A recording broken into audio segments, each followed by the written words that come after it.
sa Pilipinas. NBC Manila Broadcasting Company. DZRH, member, kapisanan ng mga broadcaster ng Pilipinas. Member KBP, oras 5 minuto na makalipas ang ika-6 ng umaga.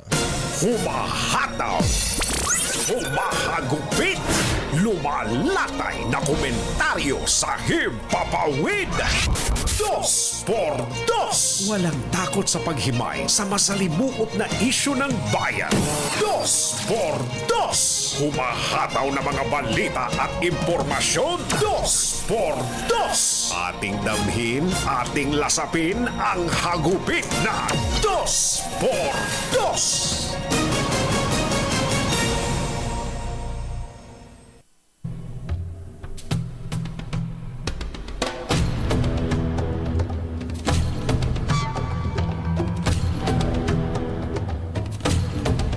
Plano daw po ni Pangulong Bongbong Marcos na ibalik ang panukalang 2025 national budget sa original shape nito.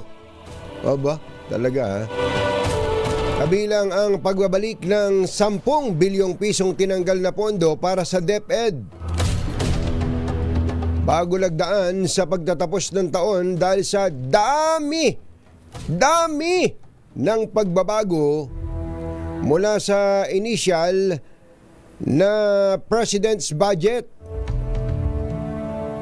Kasunod ito ng budget cut at pagtaas naman ng pondo ng ilang government agencies sa panukalang 6.35 trillion pesos national budget sa 2025. Sa isinagawang serye ng mga pagpupulong ng Pangulong Marcos sa ilang miyembro ng gabinete, sinuri, hinimay at dinaanan ang bawat items na hindi bahagi ng original na panukala ng administrasyon sa Kongreso para makita kung ano ang priority at kung ano ang hindi.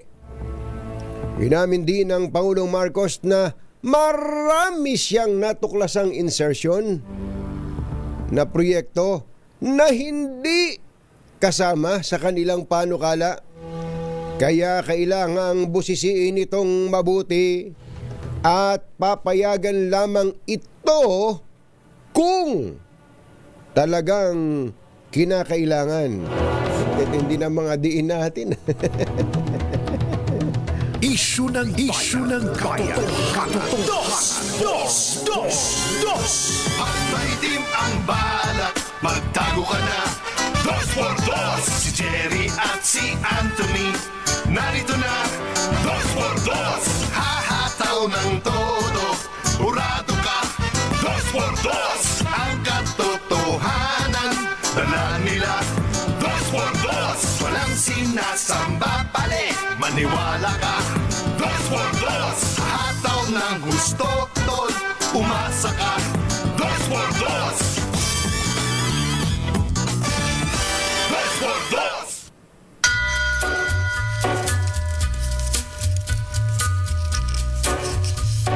Hi. Take a little walk Maganda morning. and go across the track. Magandang umaga, bayan! It's like a bird Ito po si Anthony Taberna. and cry. Umahabol si Jerry Baha sa Alemanya. Yun! Nakita ka na ba ng ganong salita, mother? Alemanya.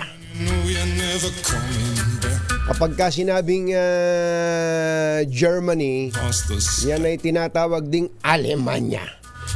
on a Pagka tinawag na German, ang tawag din dyan ay Aleman. coat with a red rag. Kamusta ka na, kumbachero? Marami na ang naghahanap sa iyo. We miss you already. I miss your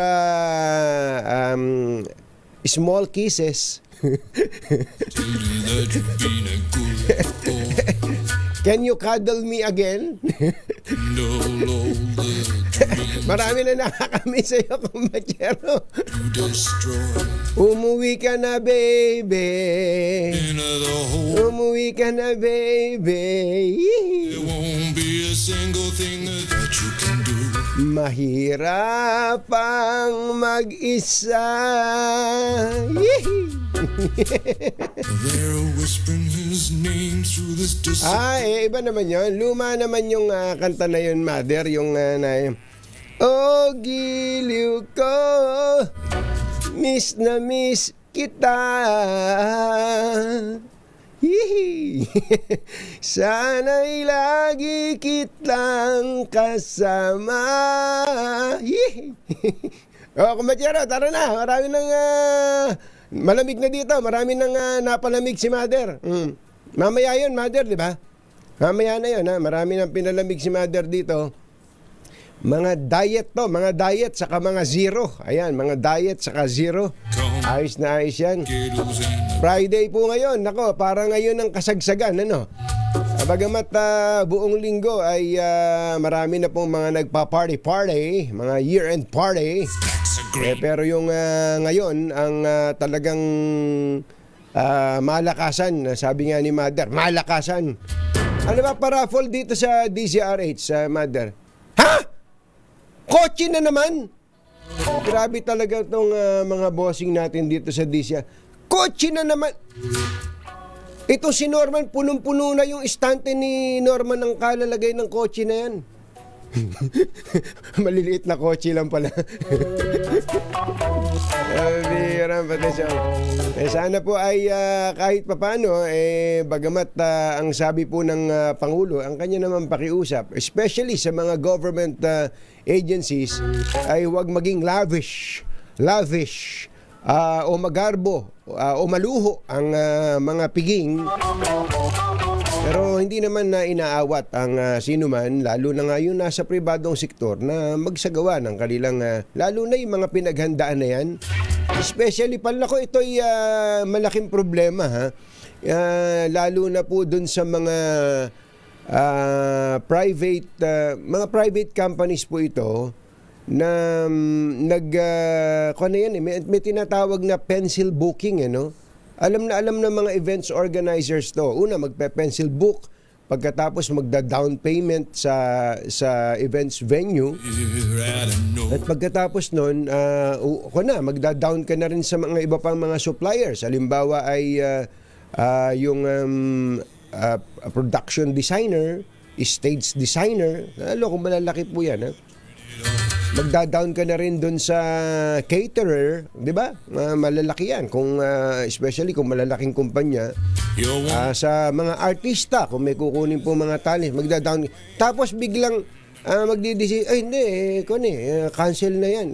Cancelin na natin yan. Nako, kahit po cancelin yan, kung meron pong nakalagay sa kontrata na non-refundable, gumastos ka na, ang ginagawa po ng IBJA, itinutuloy na lang.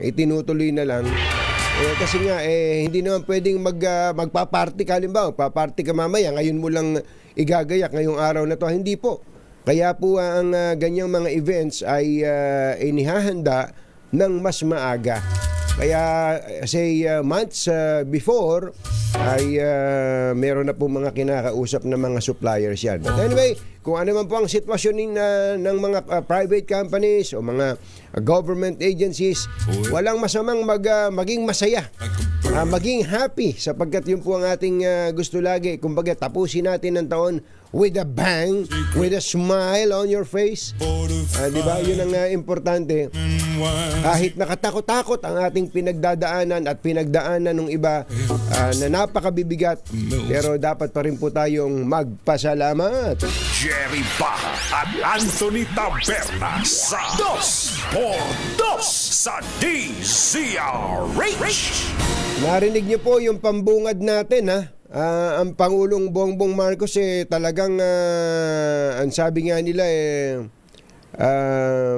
burning the midnight oil. Ayan, nagsusunog po ng kilay ang Pangulong Bongbong Marcos ngayon. 10 ng mga staff official ng Malacanang para po, ang termino pong ginamit susuyurin Ito po yung banner story ng Philippine Daily Inquirer, Marcos Cabinet Comb.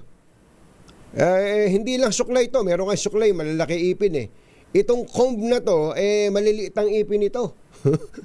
Suyod po ito, suyod. Ayan, suyod. Yung ultimo lisae, kayang-kayang mahulog, matanggal, mga kababayan. Ang bigat po kasi, isip-isipin mo, hindi ba narinig nyo sa akin kahapon, ayon sa ating bubuit na sumasideline sa 2x2, nung nakita po ng Pangulong Bongbong Marcos yung mismong budget, hindi niya nakilala.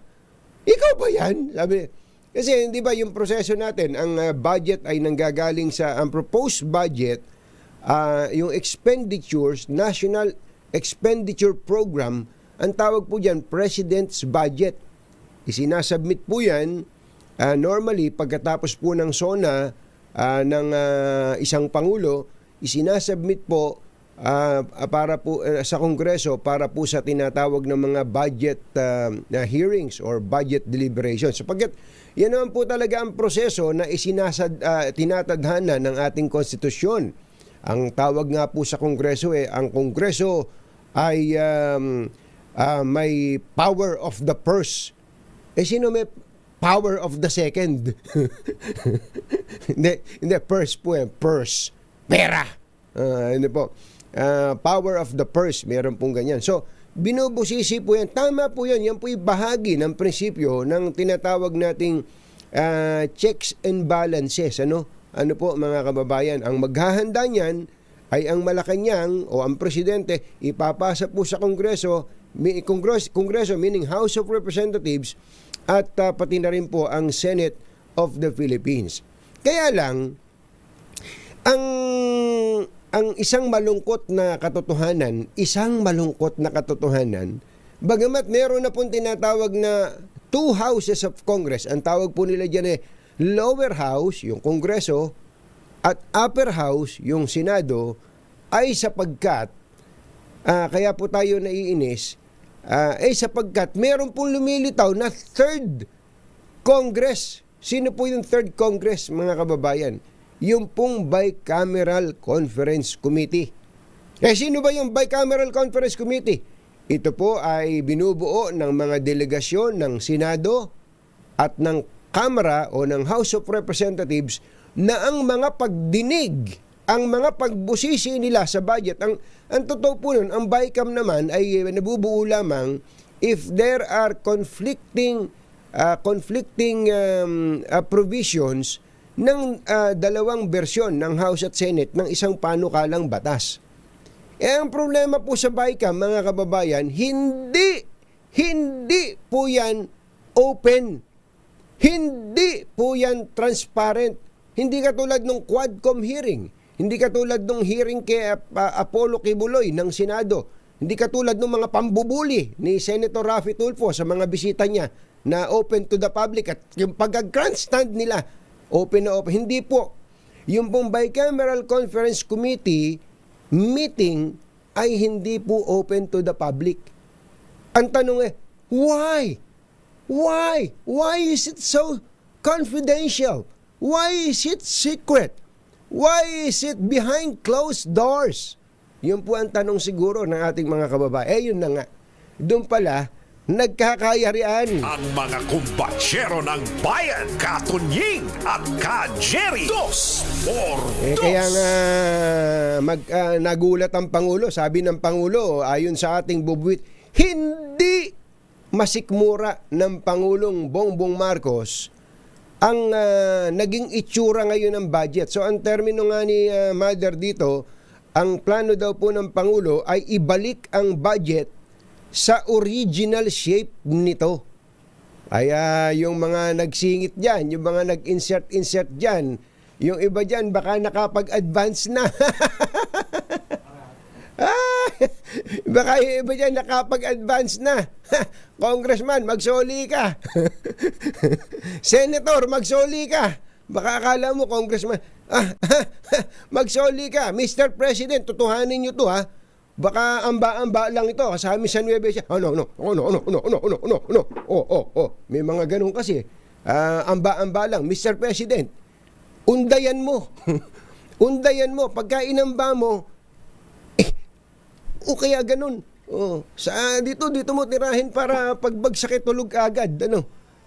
Mr. President, ituloy nyo po ito sapagkat talagang karimari-marim na ang mangingiba. First time to nakakita ko na ang ating mga kababayan ganito ka-interesado sa budget. Kung si Greg nga dito tatanungin, sabi ni Greg, boss, nilapastangan, sabi niya, nilapastangan. Alam nyo, sa ibang termino, pag sinabing nilapastangan, pinagsamantalahan. Kapag ka pinagsamantalahan, ang sabi ng iba doon, pag nakausap mo si Kapopoy, ang sabi niya, ni-rape yung budget. Ang sakit sa tenga, Pero yun po ang dating. Masamang tao lang ang takot sa dalawang to. Kaya kung maitim ang balak, magtago ka na! Anthony Taberna, Jerry Baja, Dos por Dos! Dos por Dos! Ang tunggak na oras. Ma'am Elsie Lucero, dyan sa Immigration, kumusta po kayo? Ang mga magigiting na duty supervisor sa Immigration Terminal 1 Departure at birthday pala at retirement na ngayon ni Ma'am Nancy Tabernilla. Pinsan, Ma'am Nancy Tabernilla, happy birthday and happy retirement sa iyo. Oras po natin, Kapopoy, Achi, Ahya, Mr. Jelom Tang, Lakyam Diap, Ithun, 6:21 ng umaga. ACS Balita, susunod na. Number DS Balita. Kasama ang 2x2 Tandem Anthony Taberna at Jerry Baja. ACS Balita. Ang programang ito ay hatid sa inyo ng ACS Manufacturing Corporation, ISO Certified, maker of world-class quality Pride detergent.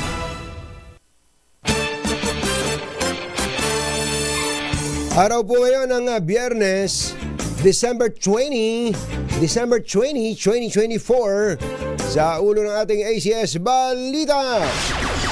LRT1, LRT2 at MRT3 may libreng sakay ngayon. Halaga ng piso muling bumagsak sa 59 pesos kada dolyar. Pagbibigay ng clemency kay Mary Jane Veloso masyado pang maaga ayon sa Pangulong Marcos. Talamak na pangi-scam sa online selling, inalmahan ng TikTok, nagpasaklolo na sa PNP. Chinese national na boss ng Pogo sa Parañaque, kinidnap ng mga armadong lalaki na nagpakilalang pulis.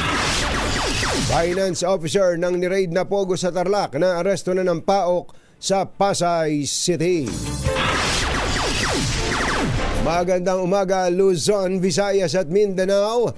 Good morning, Philippines. Hello, world. Sa pangalan po ni Jerry Baja, ito si Anthony Taberna. At ito ang ACS Balita. yung mga natatraffic po dyan sa Andaya Highway sa Camarines Sur. Naku po, nakikiramay po kami. Nakaihi na ba kayo? Sa bagay, dyan naman sa probinsya, hindi masyadong problema. Pero kung mga babae, kawawa naman yung mga babaeng natin. Ilang oras? 7 oras? 5 to 7 hours? Anak ng bakang dalaga. Natatraffic din ba kayo, ating Joyce Balancio? Sa Mulanay, Quezon na pala sila. Sa mga taga Mulanay, Quezon, may bisita po kayo dyan. Isang importanteng tao, si Joyce Balancio. Hoy, Dexter Ortega, mag-ingat ka. Alas 6:26 na ng umaga. ACS Good News. Nagbalita muna tayo ng maganda-ganda. Inanunsyo po ng Pangulong Bongbong Marcos na may libreng sakay ngayon sa MRT, LRT1 at LRT2. Sa kanyang social media account, sinabi ng Pangulo na ang inisyatibong ito ay isang simpleng paraan para mabawasan ang gastos ng ating mga kababayan na abala na sa paghahanda para sa holidays. Umaasa ang Pangulo na magdudulot ito ng bahagyang ginhawa at maramdaman ng lahat ang malasakit ng pamahalaan ngayong holiday season. Tinatayang higit 1 milyong pasahero ang makikinabang sa libreng sakay sa mga tren ng LRT at MRT. Samantala, nilinaw po naman ni PCO Secretary Cesar Chavez na ang libreng sakay ay mula sa opening at closing time ng 3 linya ng train system. Ang paliwanag po ni Secretary Chavez, pinili ang December 20 sa libreng sakay dahil ito ang huling Biyernes bago magpasko at pinakamaraming pasahero sa LRT at MRT. At sa atin namang good news at bad news. Yung good news ito para sa mga OFW at kanilang pamilya at pati na rin sa mga exporters. Bad news naman ito sa mas maraming Pilipino. Muling sumadsad sa 59 pesos kada dolyar ang foreign exchange. Matapos po bumagsak ang halaga ng piso sa 58.98 at 58.99 nito lang linggo. Ayun. Hindi, teka muna. Nahilo ko dun Ivan. Ivan, so sumadsad sa 459 pero nagsara nagsara ba ng ano? Anong ending? 59. Ano tong 58.98 na ito?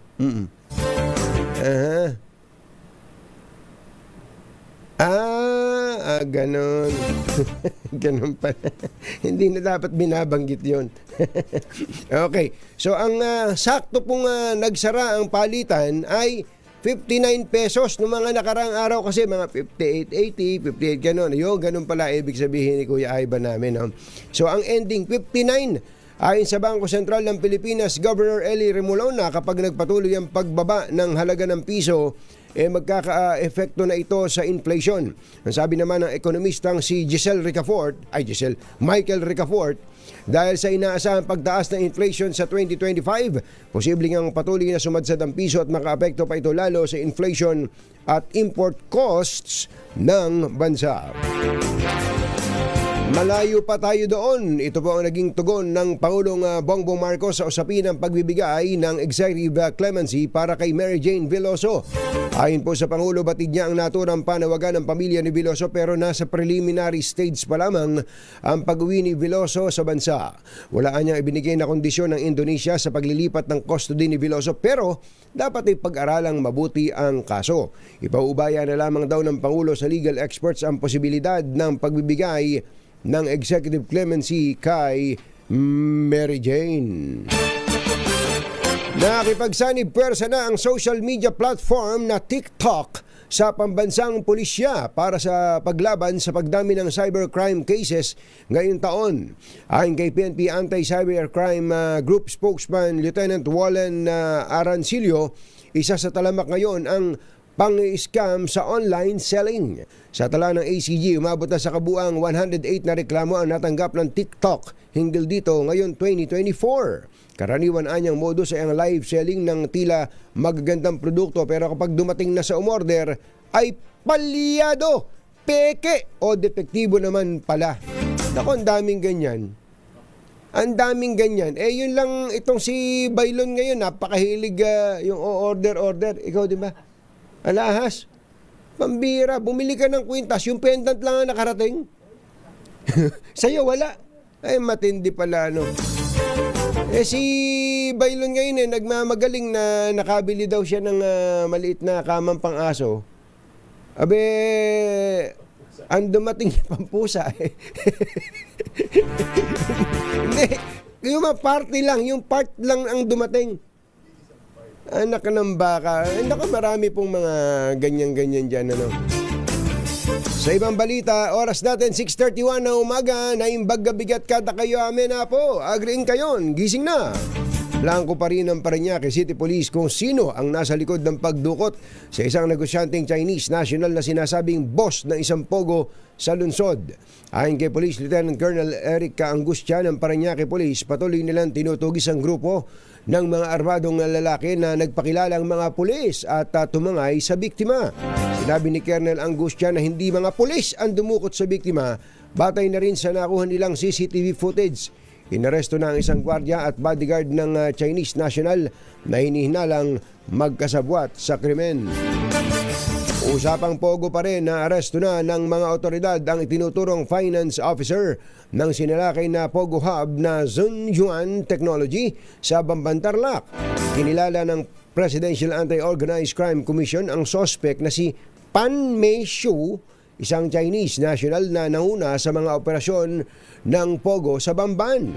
Nadakip si Pan nang maispatan siya ng mga tauhan ng PAOK at Bureau of Immigration na kumakain sa isang restaurant sa Pasay City. Nakuha mo pang kumain, ha?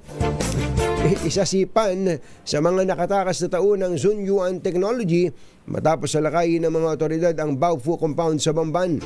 Sa ngayon ay nahaharap ang suspect sa mga reklamong human trafficking at paglabag sa immigration laws. Lakyam Samdihun 6:32 ng umaga. Susunod Tito Boy Gonzales, abangan po ninyo. Siya po ay nandyan sa Divisoria. Abe, nakita mo ba, Mother, yon?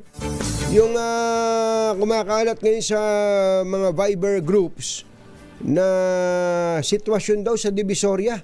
Talaga namang mabubusit ka pag nakita mo. Kaya sabi ko, ganito pa ba hanggang ngayon sa Divisoria? Kaya sabi natin kay Tito Boy Gonzales na may-ari po ng Maynila, puntahan niya ang Divisoria. At ngayon nga, pinuntahan nga niya.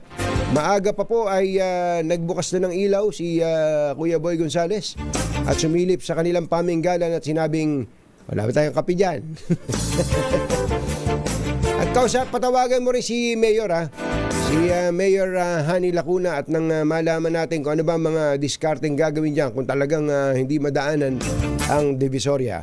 Yan at iba pa sa pagbabalik ng ACS Balita. 6:33. ACS Balita! ACS Balita! Ang programang ito ay hatid sa inyo ng ACS Manufacturing Corporation, ISO Certified, maker ng world-class quality Pride Detergent. Hi! Maganda morning! Anong araw today, kumbachero?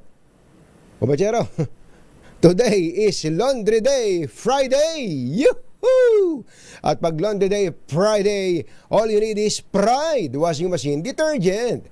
May triple stain away formula kaya tanggal ang makapit, madikit at malupit na dumitmantsa, kaya easy ang labada. Kaya pala mula noon hanggang ngayon, all you need is Pride. All you need is Pride. ACS. Kasama ang 2x2 Tandem Anthony Taberna at Jerry Baha. ACS Balita.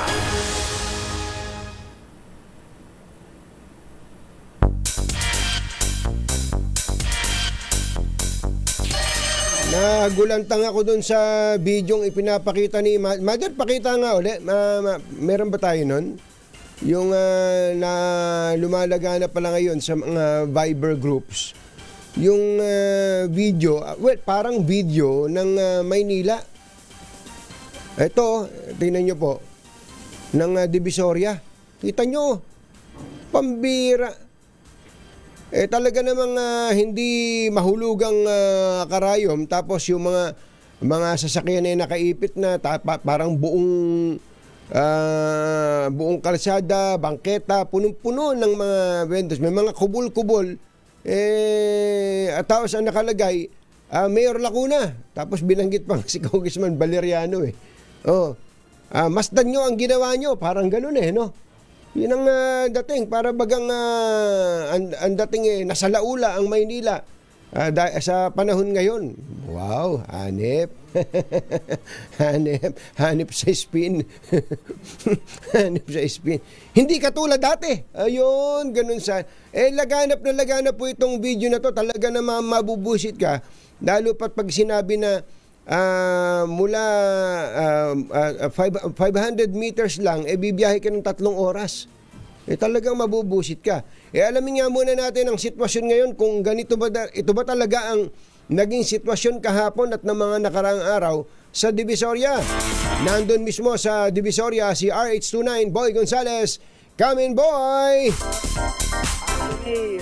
Anthony, fake news yung video na kumalat sa social media na punong-puno ng vendor sa kalsada ng Recto Avenue sa Divisoria, lungsod ng Maynila. Makikita sa video na walang galawan sa daloy ng sakyan ng kanto ng Recto at Soler Street. Ayon kay Police Major Anthony Orgado, hepe ng Manila District Traffic Enforcement Unit, dating video ang kumalat sa social media. Ano pa yan na Anthony, ni dating Manila Mayor Erap Estrada. Ganun? Yung makikita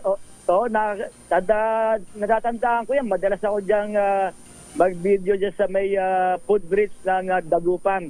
Sa video nga, kahit kalsada, may mga kubol o stall na nilagay ang mga vendors kung kaya't hindi na makadaan ang mga motorista.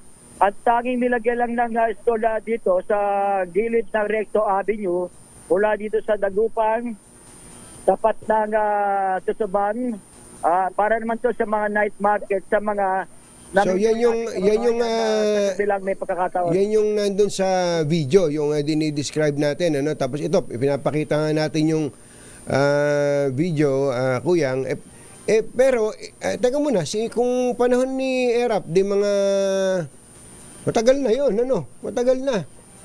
Nung ano pa, nung Mga 10 taon na. Magsasampung taon na, ano? 2019 naging mayor si Oo nga, ano, oo. 2019, mga 2018 yan. Ayan, mga 2018. 2017. Sino bang in charge sa traffic noon, nung panahon na 'yon? Yung Ang traffic, ang hepe ng traffic noon, yung MTPB. Hindi ba inassign ni Erap si Isko noon, si Vice Mayor Isko? Siya ang in charge, siya ang pinabahala sa mga traffic, sa mga bus, hindi ba naalala mo? Sa mga truck yun nga, ginawa siyang traffic SAR. Si Mayor Isko, noon Vice Mayor Isko. Oo. Oo, okay. At nung panahon yun, Anthony, na-cover ko naman yan, lalo na yung Divisoria. Dati kasi, pagka galing ka ng Asuncion, pagka nakalabas ka ng Divisoria hanggang Abad Santos, abutin ka ng 2 oras mahigit dahil sa punong-puno ng kalsada. At maraming mga talagang halos hindi ka na makadaan dito noon ng panahong yon. Ayan, pinapakita natin yung video noon. Pero ngayon, ano video ngayon? Ano video? Sige, yung mga taga RH TV, ano naman ang video RH TV, come in. Ito ang sitwasyon ngayon sa Divisoria. Ito ba real time ba ito? Real time? Okay lang yan. Baka nakasum na si Eric sa Mendoza. Yan yung yan talaga sitwasyon. Kahapon galing kami. Ito ba mula umaga hanggang hapon ganito, maluwag? Hindi, pagdating ng pagdating talaga ng alas 10 pasado, packet na yan dahil sa simula nitong mga 1 linggo na mahigit. Talagang maraming namimili. Ang nagiging problema lang dito na nakikita ko, Anthony, yung mga tricycle na nakahinto dito sa Soler. Soler, Soler, kung patungo ko dyan sa kabila, sa may parte ng sa may Plaza Ruiz. At isa pa sa mga nagiging problema rito yung traffic light dyan sa Bad Santos at Recto. Kung kakaliwa ka kasi sa Abad Santos, galing ka ng Recto, siguro wala pa 10 segundo, maghihinto na. Kaya yung iba mga kababayan natin na motorista, nakapila sa hanay ng gilid. Pero kaya napupuno itong mula Abad Santos hanggang dito sa may Soler, Dagupan, napupuno ng mga sakay niyan dahil sa mabagal o ilang segundo lamang yung pakaliwa ka ng Abad Santos. At yung real time na ngayon, nakikita mo, nakakubol. Ito, naka-zoom na. Asul. Yung sa may Tutuban Center, gilid ng Recto Avenue.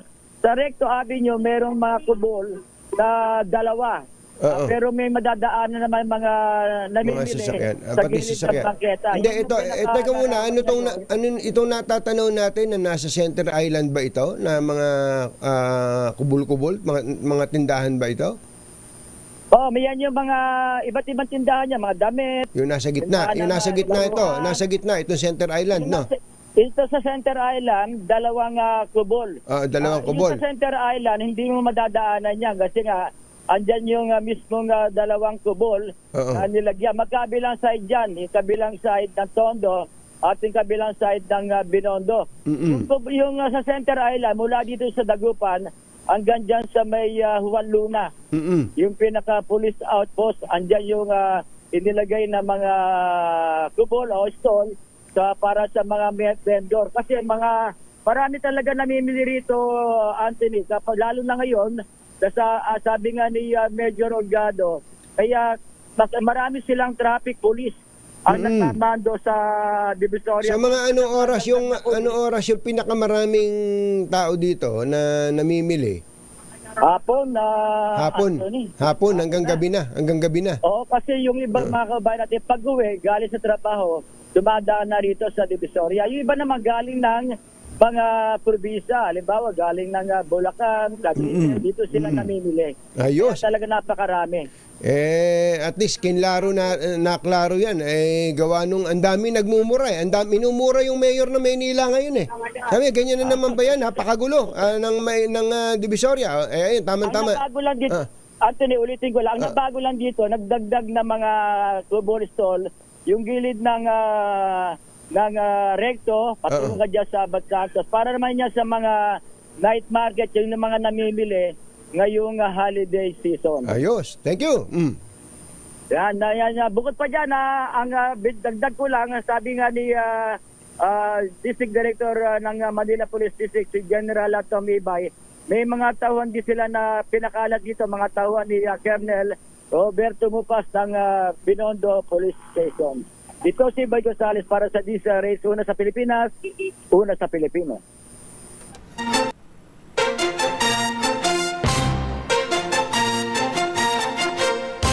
Katonying at Ka-Jerry. Anthony Taberna, Jerry Baha, ang samahang pinatibay na ng panahon. 2x2. 2x2. Mayor Hani Lacuna, konting-konti na lang po. Mag-unload lang kami ng konting-konting komersyal. At kayo na po, para na lang din na maklaro, bakit okay lang naman sa atin. Pupunahin talaga natin kapag may mga magulo. Ayaw natin ng magulo, ayaw natin ng madumi, ayaw natin ng anarkiya. Pero yung magpapakalat ka ng mga videong luma at i-attribute mo sa bago, parang hindi naman maganda yon. Nagatid sa kabuuan ng ating ACS Balita sa pangalan po ni Jerry Baha, ito si Anthony Taberna. Mayor Hani Lacuna, susunod na. Balitang makatotohanan, balitang maaasahan. ACS Balita. Ang programang ito ay hatid sa inyo ng ACS Manufacturing Corporation, ISO certified, maker ng world-class quality Pride detergent. Sa DZRH.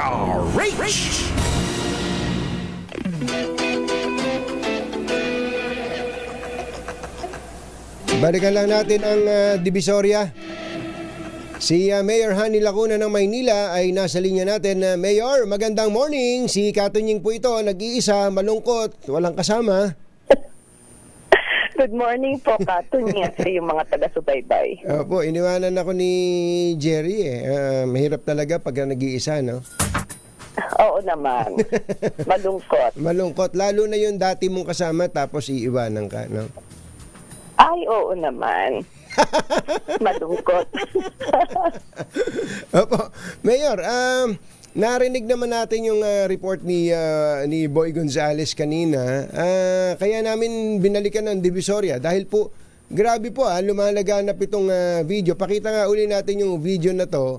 As in, sabi nga ng mga mananagalog hindi mahulugang karayom ang Recto na yan, ang Divisoria, sa dami ng vendors at saka talaga napakagulo.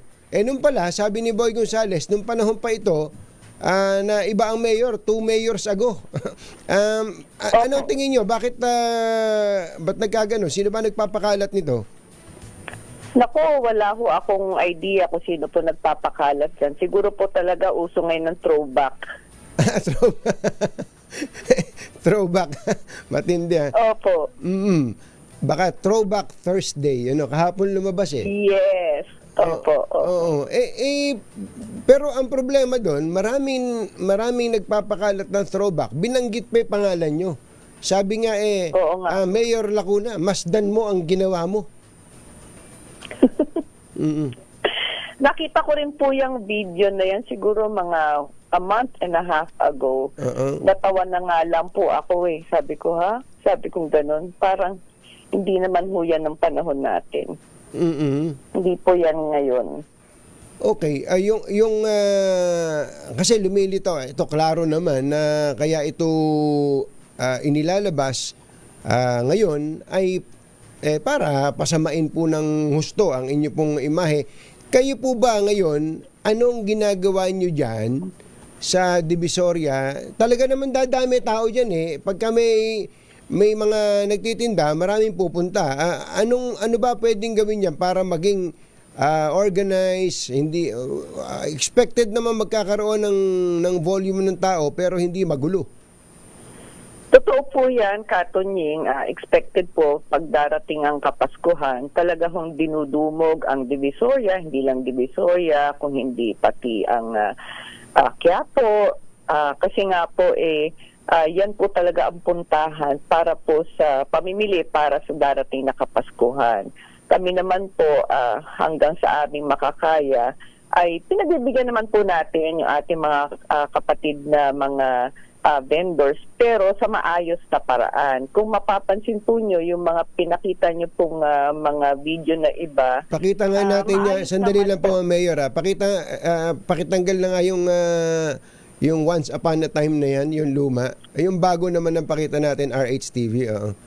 Pakita natin yung bago. Para naman magkaroon ng ideya yung ating mga kababayan sa bago. Okay, sige po Mayor, ano po yung ginawa nyo? Yung bago, yung kasalukuyan? Yung bago naman po, yung kasalukuyan po, pinagbigyan lang po natin yung ating mga kapatid na vendors para lang po sa Kapaskuhan. So kung mapapansin nyo, nagsimula yan po ay last week of November at hanggang December 31 lamang po sila. Yun po ang binigay na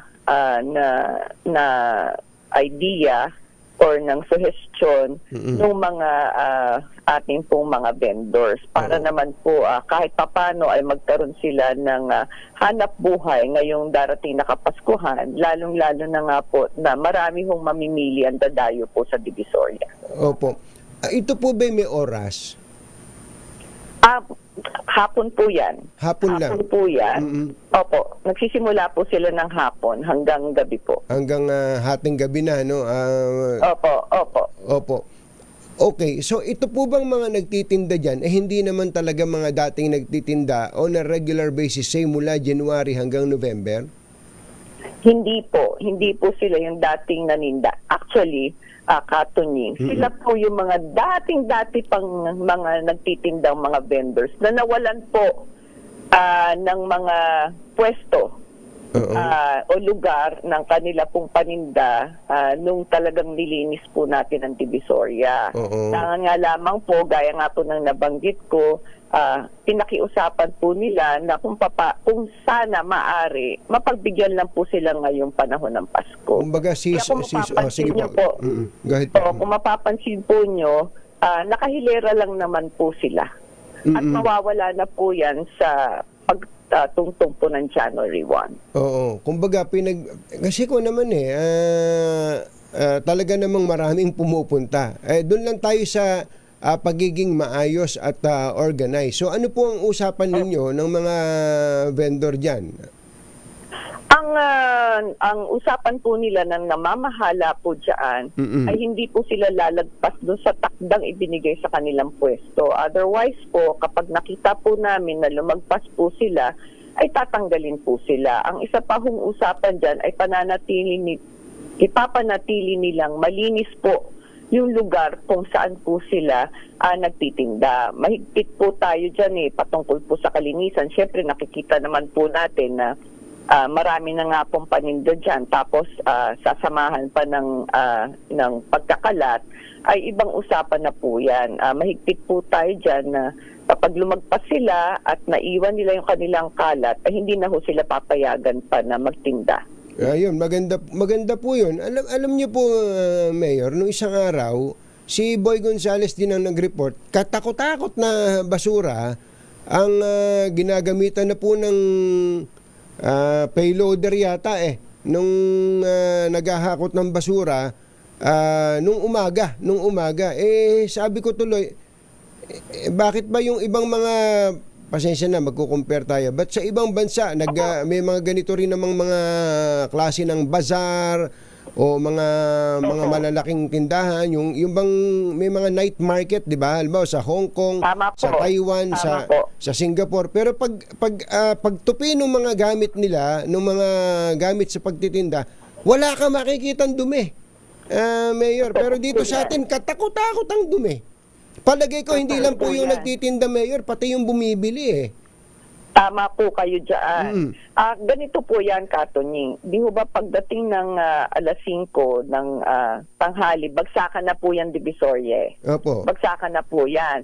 So, nandyan po lahat ng mga nagtitinda ng mga gulay na nanggagaling po sa ibang mga probinsya. Oo. So, talaga hong dumadagsa po dyan yung maramihan hong bumili. Opo. Ayun po, ang ginagawa po natin dyan, pagdating po talaga ng alas 4, ay sinasabihan po natin yung mga manininda na isasako po nila. Yes. Yung mga kalat po dun sa kanilang lugar, nang sa gayon po, mas madali po para sa amin na hakutin sila. So pagdating po talaga ng alas 4 dyan, dapat malinis na po dyan. Dyan na po pumapasok yung ating pong DPS, at saka yung atin pong nangongolekta ng basura para po kunin po yung mga naiwan nilang mga basura. At sinabi ko rin po sa atin pong hepe sa hawkers na kapag hindi po sila sumunod sa atin pong mga binibigay na mga instructions sa kanila, ay hindi ho sila papayagan talaga na magtinda ulit the following day. So parang day to day ang kanilang kontrata, no? Opo, kasi talagang hindi natin maiwasan, hindi lang naman po ng mga nagtitinda ko, hindi nung mamimili na kung saan po nila iniiwan yung mga kalat nila. Oo. Ang pangit talaga, Mayor, pagka makalat. Sino bang gusto ng makalat? Ay, opo, wala naman hong may gusto dyan. Talaga pong it boils down to discipline, Katunying. Opo, yan po ang lagi kong sinasabi na napakahirap po talaga magpatupad ng mga alituntunin kung wala naman pong disiplina. Oo. Yun po talagang kailangan nating i-instill sa ating mga kababayan. Okay. Okay, di nakita po natin may mga nilagay kayong kubol dyan, okay, may linya dyan, hindi pwedeng lumampas. Kaya lang, may mga dumadaan pa rin pong sasakyan dyan Hindi kaya uubra, Mayor, na lahat ng mamimili dyan, ay hindi napapasukin yung sasakyan dyan. Kumbaga merong isang checkpoint from afar na sabihin, so bakit pupunta? Mamimili, hindi kayo pwedeng dumiretso dyan. Pero yung pass-through lang talaga, as in walang business dyan. Passing through. Opo. Yun lang ang papayagang makadaan. Baka sakaling pwede po yun o ginagawa na ninyo yun. Maganda rin naman pong suggestion yan, Katunying. Although kasi kung ang naiisip ko lamang po, kung ititigil po natin at magtatanong tayo, baka naman po mag-create po ng traffic din po kung iisa-isahin po natin. O kaya lagyan ng karatula pagka kahit ng mga karatula na ang mga bibili o kaya mamimili o kaya merong is designated na area parking somewhere na medyo malayo-layo na total naman pupunta sila sa Divisoria, maglakad na sila babalikan ko sa Singapore, Hong Kong katakot-takot ng layo na nilalakad, okay lang sa mga namimili. Tama po kayo dyan. Tama po kayo dyan. Magandang suggestion po yan, Katunying. I-discuss din po natin. Although, gaya po na nabanggit kanina, na nagtalaga naman po tayo dyan ng ating pong kapulisan at saka ng MTPB. Kasi po, ang strict instructions ko po, dapat po talaga free-flowing ang traffic po dyan sa Divisoria. At sa lahat po ng mga lugar na kung saan dinadagsa po tayo ng mga ito, may mga nagme-message sa atin, sa Quiapo daw, marami ding mga namimili. Tama po. Yan po, Quiapo, Carriedo, Divisoria, Blumentritt, yan po talaga yung mga areas kung saan po pumupunta ang ating mga kababayan para mamili para sa Kapaskuhan. Marami pong namimili dyan, mga dayo, mga galing sa ibang probinsya, baka yung mga merchants at saka mga namimili, baka meron po kayong mga message sa kanila, Mayor. Go ahead po. Sa atin po mga kababayan na dumadayo po dito sa lungsod ng Maynila para mamili, pinapaalalahanan po natin sila na sumunod po sila sa mga alituntunin na itinapatupad natin. Gusto po natin maayos po ang ating mga kalsada, nakakadaan po ang ating pong mga sasakyan. Sa gayon po, mas convenient po sa inyo ang pamimili po dito sa lungsod ng Maynila. Mayor, salamat po sa inyo. Magandang umaga po. Maraming salamat din, Katunying. Magandang umaga. Jerry Bach at Anthony Taberna sa 2x2 sa DZRH. Pangunahing balita, susunod na.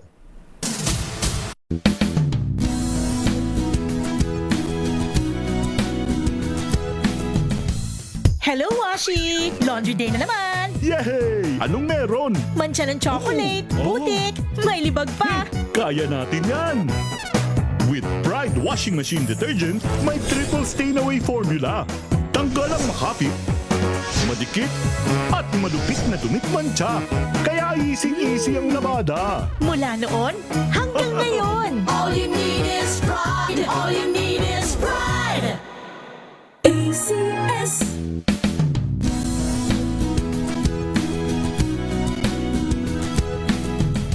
Magbago man ang panahon, doon kami sa gawang Peerless. Champion, mula sa baretang pangmatagalan, purong powder. Hanggang sa mabulang liquid detergent. Kaya sa labahan, Champion! Tapat na walang katapat. oh so good! Homeo so tanghon! So bagay sa bawat celebration! So easy, so dami! Homeo so tanghon! Komea Sotanghon. So good! Sotanghon! Magbago man ang panahon, doon kami sa gawang Peerless. Champion, mula sa baretang pangmatagalan, purong powder. Hanggang sa mabulang liquid detergent. Kaya sa labahan, Champion! Tapat na walang katapat. Araw-araw, iba't ibang mga bagay na dapat pagtagumpayan. Ang sugo kong partner ay MX3 Capsule. Research-based na tested and proven. Helps avoid pain discomfort. Iwas-iwas sa sakit. Kailangan lang na long-term ang pag-inom 2 capsules araw-araw. Kasabay ng proper diet and exercise. I am able to make it with the right partner. MX3, dito ako believe! Mahalagang paalala, ang MX3 capsule ay hindi gamot at hindi dapat gamiting panggamot sa anumang uri ng sakit. Magbago man ang panahon, doon kami sa gawang Peerless. Champion, mula sa baretang pangmatagalan, purong powder. hanggang sa mabulang liquid detergent. Kaya sa labahan, Champion! Tapat na walang katapat. Kapaskuhan na naman, isang panahon ng pagmamahalan at pagbibigayan. Tama ka dyan, Tito Boy. Ito rin ang panahon para magpasalamat sa Diyos. Kahit sa gitna ng mga hamon at pagsubok sa ating buhay, nalagpasan din natin ang mga ito at patuloy tayong nakakatanggap ng mga biyaya. Meaningful Christmas, napaka-importante na ito'y panahon na tayo magkaisa, na tayo magtulungan at magbigayan. Magbigay tayo ng pag-asa sa isa't isa. Kahit maliit na bagay, basta't galing sa puso. Tulad ng pagbibigay ng oras para sa pamilya o pagtulong sa nangangailangan. Huwag nating kalimutan pasalamatan ang Diyos. Challenge man yan o blessing, magpasalamat tayo sa ating mahal na Panginoon. Mula sa amin, dito sa Cayetano in Action with Boy Abunda, pagpalain tayo lahat ng Panginoon. Maligayang Pasko at masaganang bagong taon sa ating lahat.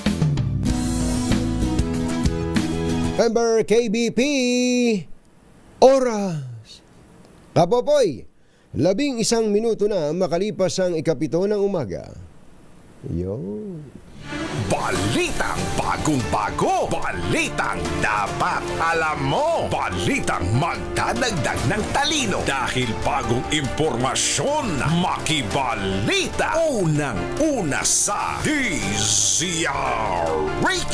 Pangunahing balita kasama ang 2x2 tandem nina Anthony Taberna at Jerry Baha. Araw po ngayon ng Biyernes, 20 ng Disyembre 2024. Sa ulo ng ating mga pangunahing balita.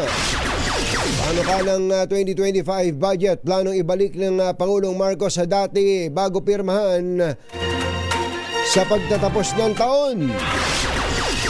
Pagsasampa ng kaso laban kay dating Pangulong Duterte ipinaubaya ni PBBM sa DOJ.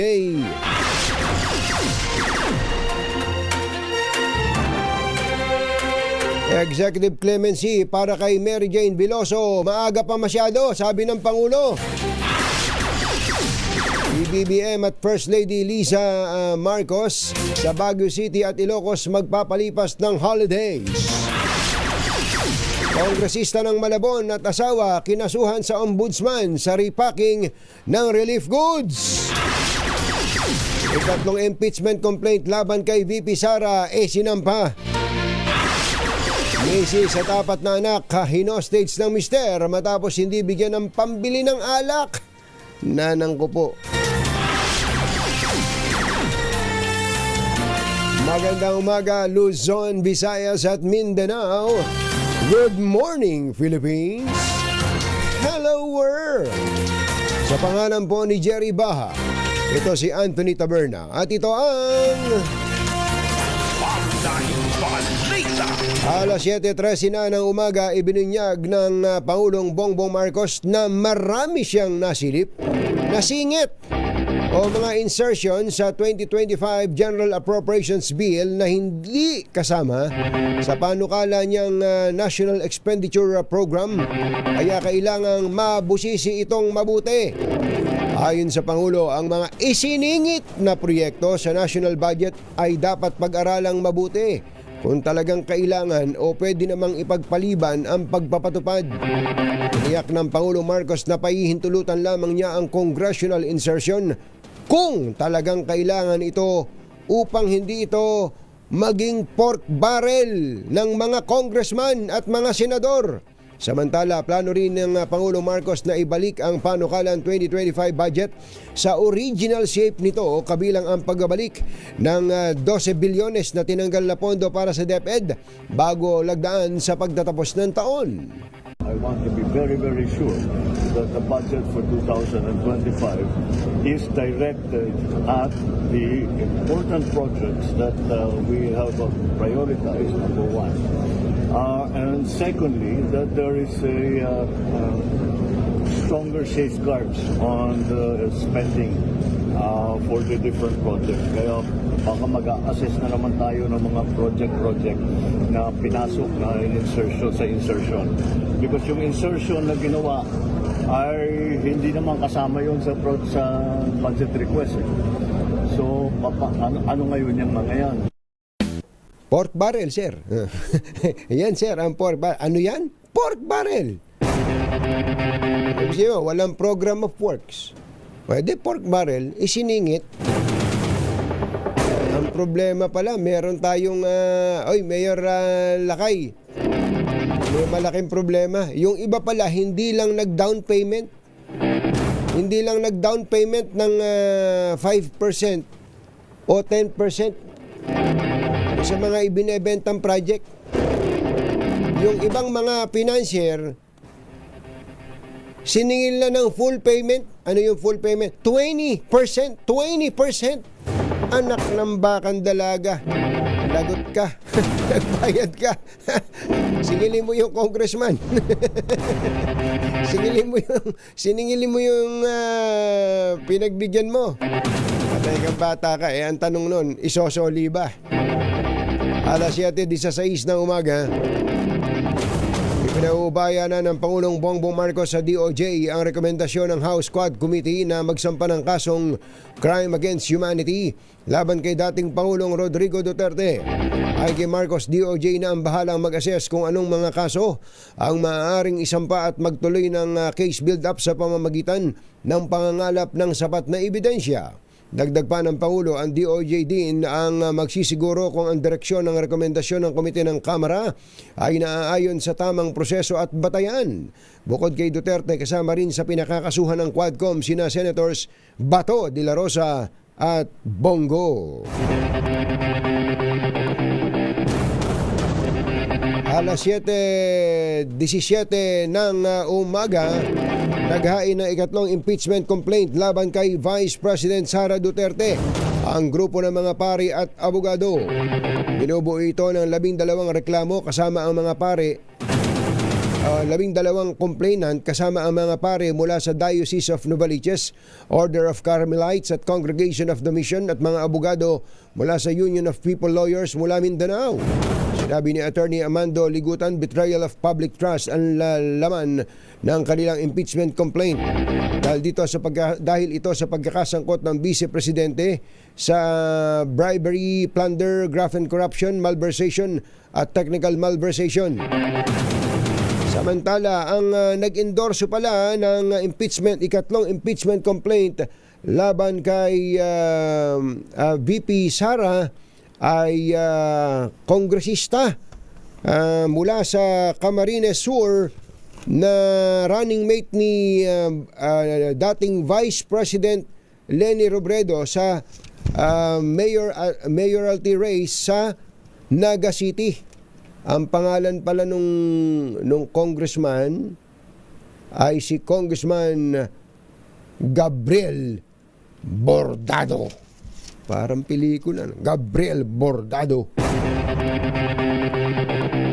Maaga pa para magdesisyon ang Pangulong Bongbong Marcos sa hirit ng clemency ni Mary Jane Veloso at ng kanyang pamilya. Si Mary Jane na gumugol ng halos 15 taon sa jail facility sa Indonesia sa kasong drug trafficking ay dumating sa Pilipinas noong December 18. Ayon sa Pangulo, malayo pang mabigyan ng clemency si Veloso dahil kailangan pang pag-aralan ng mga legal expert ang estado nito. Sinabi ng Pangulo na ipinauubaya niya sa mga legal expert kung dapat bigyan ng clemency si Mary Jane bagamat walang ibinigay na kondisyon ang Indonesia sa kaso nito. Of course, we are aware of the request for clemency from her representative, of course, and from her family. And we will leave it to the legal judgment of our legal experts to determine whether the provision of clemency is appropriate. Ang tinig ng Pangulong Bongbong Marcos. Susunod! Tito Boy. Tito Boy. Asan ka na ba, Tito Boy? May mag-asawa. Kinasuhan po ng graft dahil sa pag-re-repack ng relief goods mula DSWD. O hindi? Totoo ba ito? At ang salimbayan ng mga balita hatid ng RH reporters sa Metro Manila ngayon sa pagbabalik ng Pangunahing Balita. 7:20. This time check is brought to you by Pangunahing Balita.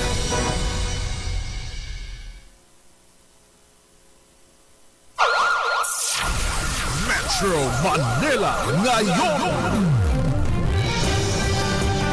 Alas 7:26 na umaga. Oy, Mother, tawagan mo yung MTRCB chairman, si Lala Soto. Ito, nag-reply na sa akin, no? Tungkol sa mga mahilig sa Viva Max yan, hala. Kapopoy. Oy, Kakiko, tama na yan, ha? Greg, Joel, tama na yan. Het. Tama na yung mga Viva Max na nagagalit si Senator Jinggoy Estrada. Gawa nga naman ng pornografiya eh. Nakahubo na yung, wala nang nakatago eh. May na-interview pa naman, kinukwento ni Yuel, may na-interview daw na Viva Max artist. Meron palang tape yan, may plaster. Pero ang plaster daw, yun lang ang tinatakpan talaga, nung daw kaliit lang yung plaster. 1 inch. Pambirang pati siya. Totoo ba yung kinukwento mo sa akin na yun, Yuel? Pambira. Talaga naman, kahit sino pwedeng maka-access dyan. Pornography at its best. Accessible. Magkano yung monthly diyan, Ivan?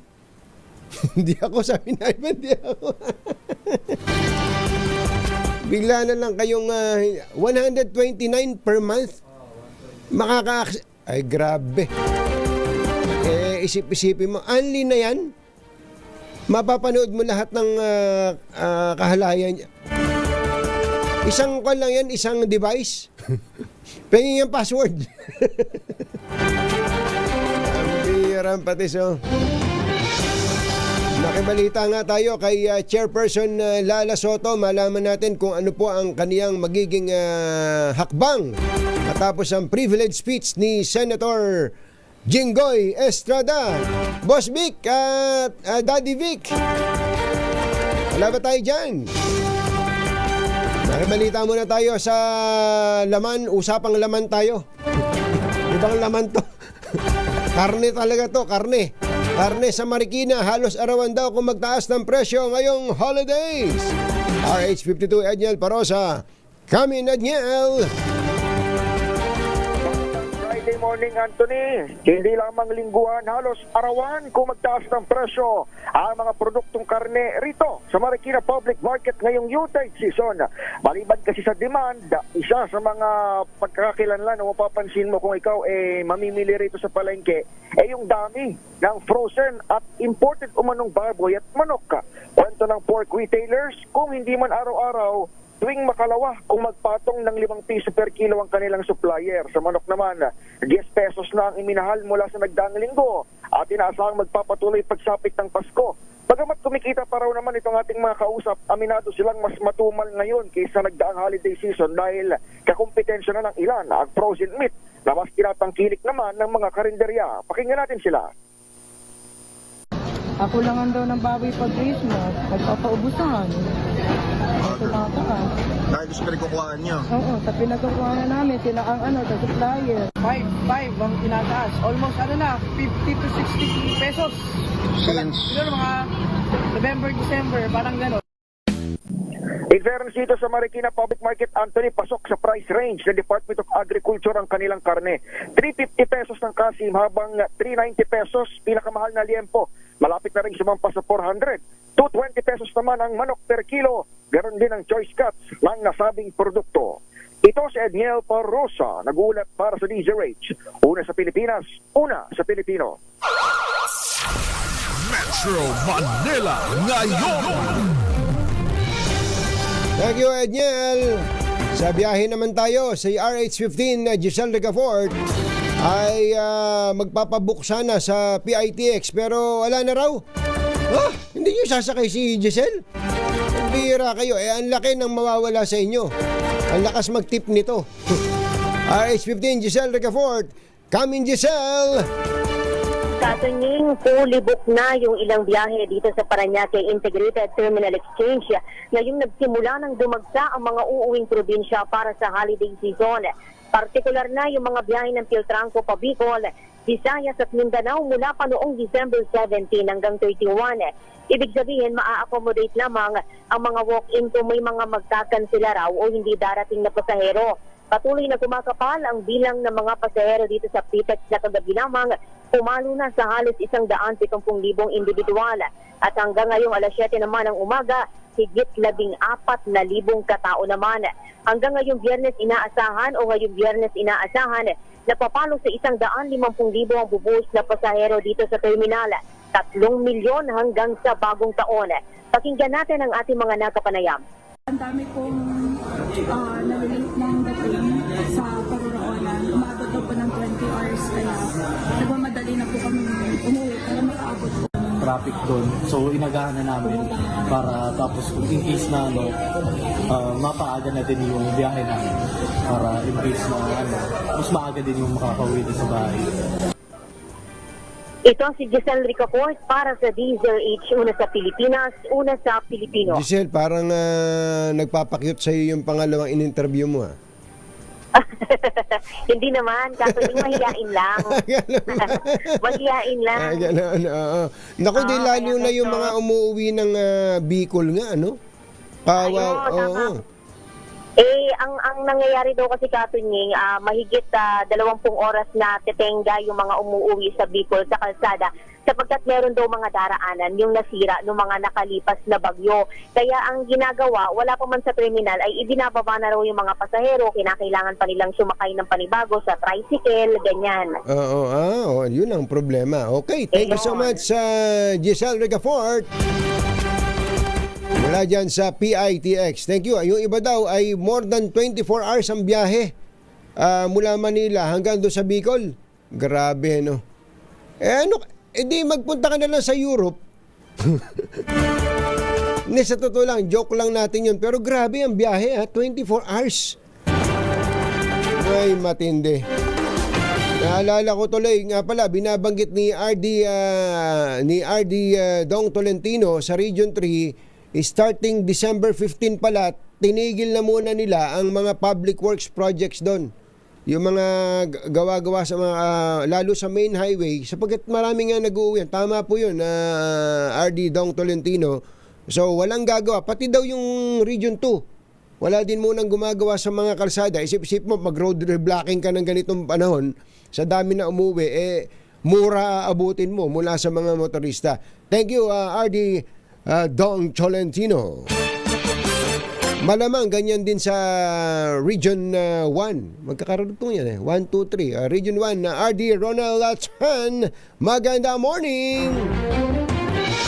Puntahan naman natin si RH5 Al Gonzales na nakistambay dyan sa bus terminal sa Cubao. Marami na bang mga bumibiyahe, Val? Anthony, nagsisimula pa naman na magdagsahan yung ating mga kababayan dito sa iba't ibang mga terminal dito sa south at northbound nitong kahabaan ng EDSA dito sa hilera ng mga bus terminal dito sa Cubao, Quezon City. Pero mayroon ng mga bulibog. Pero kung aalis ka ngayong oras na ito, Anthony, medyo maluwag-luwag pa yung karamihan doon sa mga bus. Ang tanging mga mayroong bulibog ay yung mga malalayo. Kagaya nitong super linis na ito na biyaheng Bicol. Fully book na yung ibang mga destinasyon gaya ng yung sa Legazpi, doon sa may bahagi ng Daet at yung mga malalayong mga lugar. Yun yung mga fully book na yung kanilang sitwasyon sa ngayon. Pero sabi nitong kausap kong si Kenneth Permejo, yung gwardiya nitong Superlines, meron namang accommodate pa naman yung mga magdadatingan na mga pasahero dahil meron din namang mga inihandapang mga bus para dun sa mga chance passenger. Ganon din yung sitwasyon dito sa may Veron bus. Ito yung biyahe naman ng Ilocos at maging sa La Union ay fully book na rin yung mga panggabing biyahe mula sa araw ng bukas, Anthony. 21, 22, 23 ay fully book na yung Veron transit bus na biyaheng Ilocos at maging sa La Union. Ang Dagupan bus line ay bukas na bukas ang Dagupan bus line dahil marami silang mga nakandang mga bus at walang mga fully book sa iba't ibang mga biyahe dyan sa bahagi ng Northern Luzon at maging yung DLTV bus.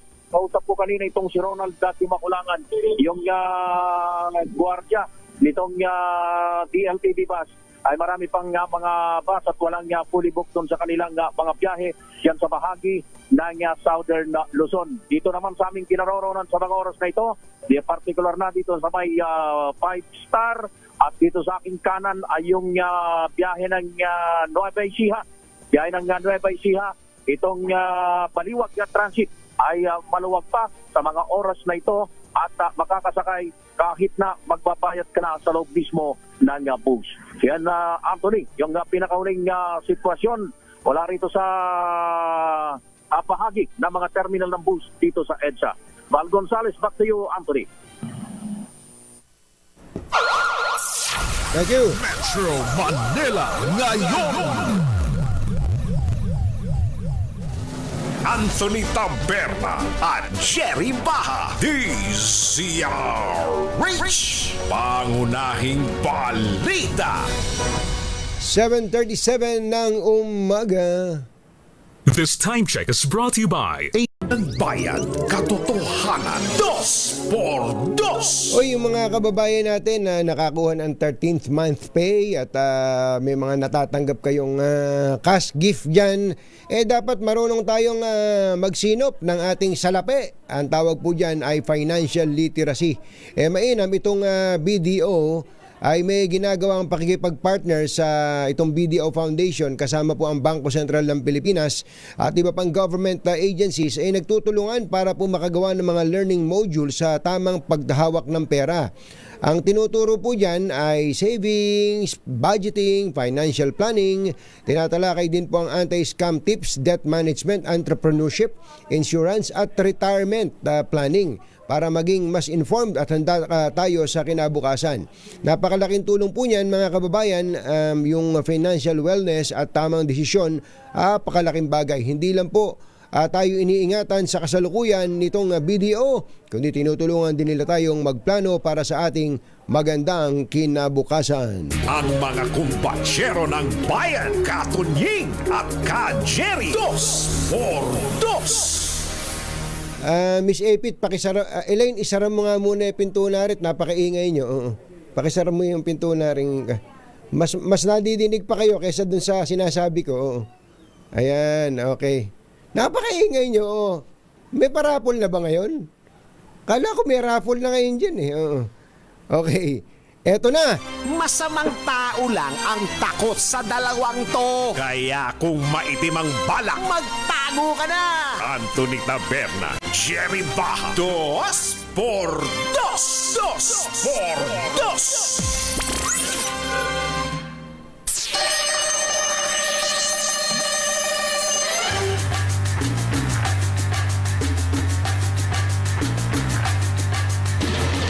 Eto na siya. Ang pulis ng mga kahalayan at mga kaimoralan sa ating pong telebisyon, pelikula at iba pa. Ang MTRCB Chairperson Lala Soto. Madam Chair, magandang morning. Si Katunying po ito. Good morning Katunying. Ayos ba yung background music ko sa inyo? Mission Impossible to. Nasakto naman ako sa intro mo, police agad.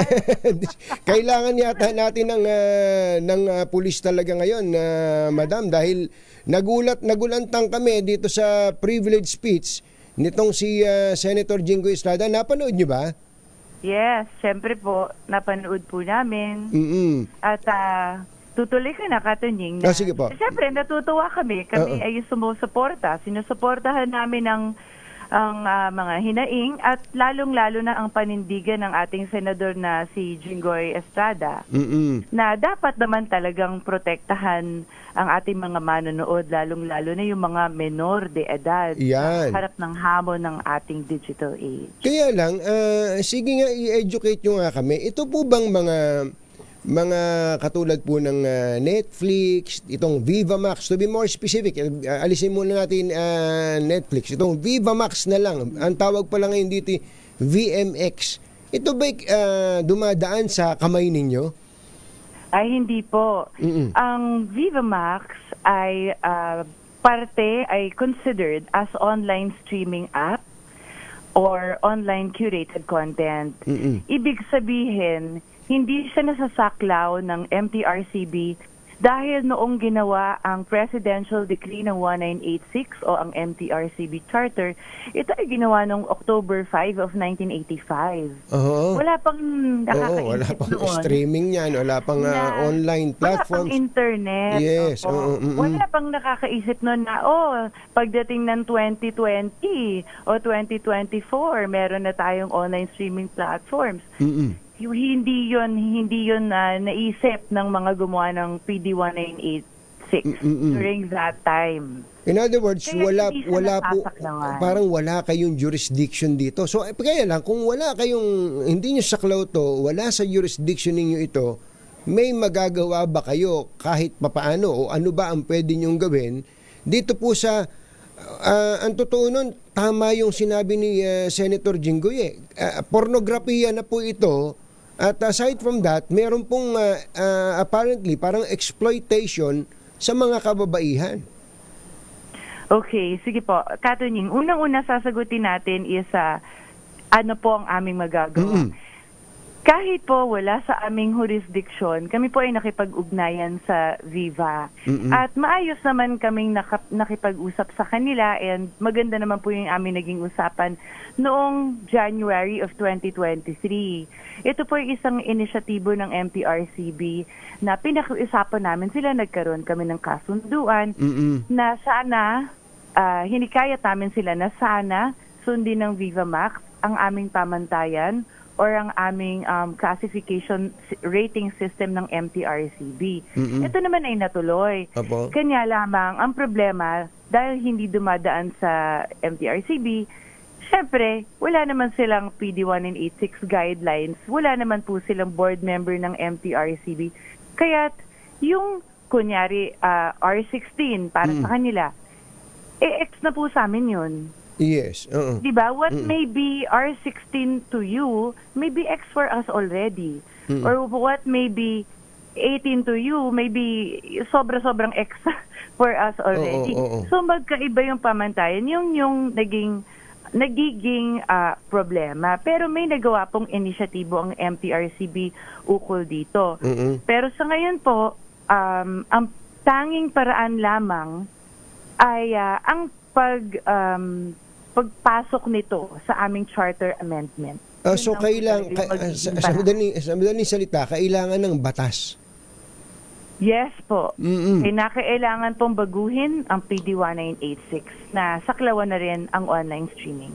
Oo, grabe po talaga. Katulad nun, yung sa classification na lang. Ewan ko naman paano namang magiging R16 o R13 ang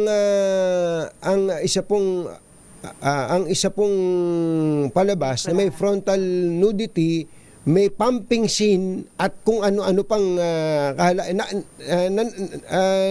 nakikita naman siguro ninyo ito. Napanood nga ni Senator Jinggoy Siguro po ang napanood ni Sen ay yung mismong nasa app. Kasi po, subscription po yung kanilang app Yes. Dahil once ang isang pelikula ay dumaan sa review at klasifikasyon ng MTRCB, ito po ay sanitized na. Nakakasiguro kami na ibibigay namin ang naaangkop na edad na pwedeng manood nung material na yan. Imagine, ang meeting nyo pala sa Viva Max was held January 2023. Magdadalawang taon na. I'm sure na you have already called the attention of our congressional leaders, especially yung Committee on Public Information siguro ng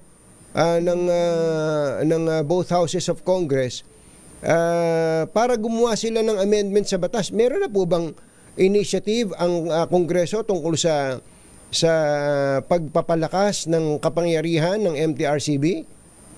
Yes po, Katunying. Kami po ay nagsumite na 2 years ago ng aming proposed amendment to the Charter of PD 1986 of MTRCB.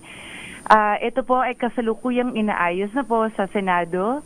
Ang sponsor po nito ay si Senator Robin Padilla naman. So, sa House wala. Inaayos. Sa House, nakapag-sumite na rin po kami at ito po ay inaayos na rin po nila. Oo. May mga reklamo ba kayong natatanggap katulad nung kay Senator Jinggoy? Lahat ng reklamo patungkol sa social media, sa online curated content, online streaming, user-generated content platforms, sa amin po talaga binibigay. Opo. So, kung kayo po bilang isang ina din, bilang isang babae, at yung makikita po ninyo ito, na inilalabas at napapanood, buti sana kung totoong ang makakapanood lang nito ay nasa hustong gulang na, hindi po naman totoo yun. Kahit sino naman nakaka-access nito basta't may pambayad. Maglagay lang ng iba-ibang mga pangalan dyan, yung isang 12 anyos o 9 na taong gulang, makaka-access po sa Viva Max o VMX o anumang mga porn sites na meron dito na pumapasok dito sa ating iba't ibang platforms. Kayo po ba papayag dito? Siyempre, ako pa talaga tinanong mo, di ba, Katunying? Kilalang-kilala mo. Ako. Maaari, pwede na nga kayong magmadre. Sobra ka naman. Hindi naman ako perfecto. Hindi po. In line, actually, dalawang bagay po yung pumasok sa aking isipang habang tinatanong niyo ako. Unang-una, in line talaga sa mandato ng MTRCB PD 1986 na protektahan talaga ang kabataan sa mga bagay na maaaring panood na makakabahala sa kanilang kaisipan. Kaya't talagang kami ay nababahala rin naman sa mga ganitong klaseng nilalaman na mga pelikula o ganitong klaseng content. Pero maliban po sa jurisdiksyon na tinalakay ng ating butihing Senador Jinggoy Estrada, higit pa sa jurisdiksyon ng MTRCB sa mga nilalaman ng online content, ay yung tinalakay na accessibility ay nakakabahala rin. Kasi napakadaling ma-access ng kahit sino, kahit na menor de edad, yun nga namang mga ganitong klaseng content. Although, ay in-explain naman po sa amin ng Viva Max na it's a subscription app. So, kinakailangan mag-subscribe ka muna bago ka magkaroon ng ganitong klaseng app. Kaya lang, ang problema dito is yung age verification process ba? Yes. Nakakasiguro ba sila na talaga bang below 18 years old, talaga bang above 18 years old na mga nakaka-access? So isa po itong problema na hindi rin po nasasaklawan na ng MTRCB, and we're hoping na sana po sa mga darating na panahon ay makipag-ugnayan po ang DICT siguro or ang NTC with regard to age verification process sa mga app. Mahalaga po yan. Yan po ang nakikita naming isang solusyon. Pero si Boss Vic po ba, hindi ba niya sinabing, sige, titigil muna kami sa paggawa nito? Wala ba siyang ganung commitment? Hindi po namin nakausap si Boss Vic. Si Vincent po yung aming nakakausap na very cooperative naman po talaga si Vincent. He's trying his best rin po. Wala naman po nasabing ganun. Pero nakikipag-ugnayan po sila sa pamamagitan ng ganito nga. Baka pwedeng gamitan nyo muna ng inyong ng moral persuasion, ika nga, o kaya ay ng inyong charm. Baka pwedeng, total marami naman ang nagawa sila. Pwede sabihin, sige, stop muna kami. Stop production. Para kasing ang dating po nito, ma'am, ang nangyayari, meron pong mga independent producers na pitchy-pitchy gagawa ng 1-2 araw na shoot ng mga kalaswaan at isasubmit nila sa Viva Max. Parang content provider po sila. Ang platform ay VMX, itong Viva Max. Ganun po yung nangyayari ngayon. Kaya po talagang 2-5 po na ito po sabi nga ni Senator Jinggoy, meron daw pong mga kababaihan na binubuyang-yang ang kanilang katawan at kung ano-anong pinagagagawa sa harap ng kamera at binabayaran lang ng 15,000 piso. Yes, wala po kami kasing control dun po sa mga artista na pumapayag sa ganong business or ganong klaseng talent fee lamang. Wala pong control ng MTRCB. Naintindihan po natin yun. Kahit na po saklawan pa namin ang online streaming, hindi na po sakop ng MTRCB yung talent fee nila o mapayag sila na gawin. Yun lang po talaga. Sa kasalukuyan, wala po kami talagang, our hands are tied sa madaling salita. Ang pwede nyo lang gawin talaga, makiusap. Yes, makiusap po, makipag-ugnayan, but we can only do so much, Katunying. Opo, Kaya opo. nga po, ang tanging paraan ay ang jurisdiction namin ay masaklawan na po ang Hayaan niyo po, Madam Chair, at kami ay manggugulo sa Kongreso, sa House at saka sa Senate para apurahin po ito. Ang dami-dami na lang inaatupag, lalo na ng pera. Puro kaperahan ng kanilang inaatupag. Pero itong mga importanteng bagay na ito, na tingin ko ang moral fiber po ng mga Pilipino ay masyado na pong naapektuhan. Gaano kadami na pong mga rape cases ang nai-report na related po sa mga ganito, sa pornografiya. Gaano kadami na, hindi po ba? Sobrang nakakalungkot po at ito po yung lipunan na kinamumulatan ngayon ng ating mga anak na parang magiging, parang maging isang normal na bagay na ang ganitong uri ng mga palabas. Pero ako po yung nagpapasalamat sa inyo dahil pareho pa naman pala tayo nasa pareho tayong frequency insofar as morality is concerned. Maraming salamat po, Madam Chairperson. Opo. Thank you po. Maraming salamat po sa inyong lahat. Thank you so much. Si MTRCB Chairperson Lala Soto. Kumusta na lang po kay Tito Sen? Mabuhay!